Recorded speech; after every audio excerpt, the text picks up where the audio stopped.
একজন মিঠাই, একজন কুণাল। বর্তমানে টিআরপি তালিকায় একদম প্রথমের দিকে অবস্থান করছে মিঠাই এবং গাঁটছড়া।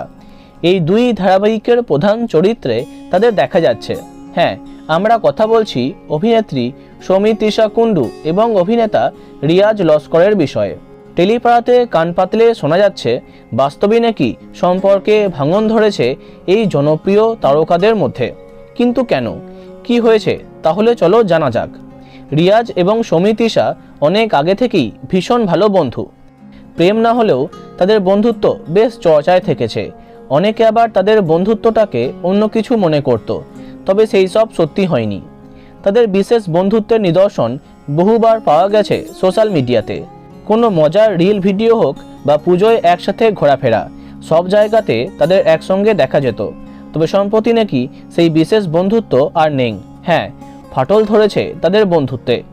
বর্তমানে সোশ্যাল মিডিয়াতে একে অপরকে ফলো করা বন্ধ করেছেন তারা। সৌমিত্রিষা বা রিয়াজ কেউ কাউকে ফলো করছেন না, যার অর্থ তাদের সম্পর্কটাও আর আগের মতো নেই। কিন্তু কেন, হঠাৎই কী কারণে তাদের মধ্যে ঝগড়া হলো? কেন তাদের এত গভীর বন্ধুত্ব আর রইল না? এই সমস্ত প্রশ্নের উত্তর তারাই হয়তো বলতে পারবে যারা তাদের খুব কাছ থেকে চেনে।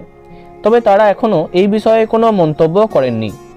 তো বন্ধুরা, কেমন লাগে মিঠাই এবং কুণালকে কমেন্টে জানাতে পারো। ভিডিওটি লাইক এবং শেয়ার করো। আর এই টাইপের ইন্টারেস্টিং ভিডিওস পেতে সাবস্ক্রাইব করো কারেন্ট বস, আর পাশে থাকা বেল আইকনে ক্লিক করতে ভুলো না।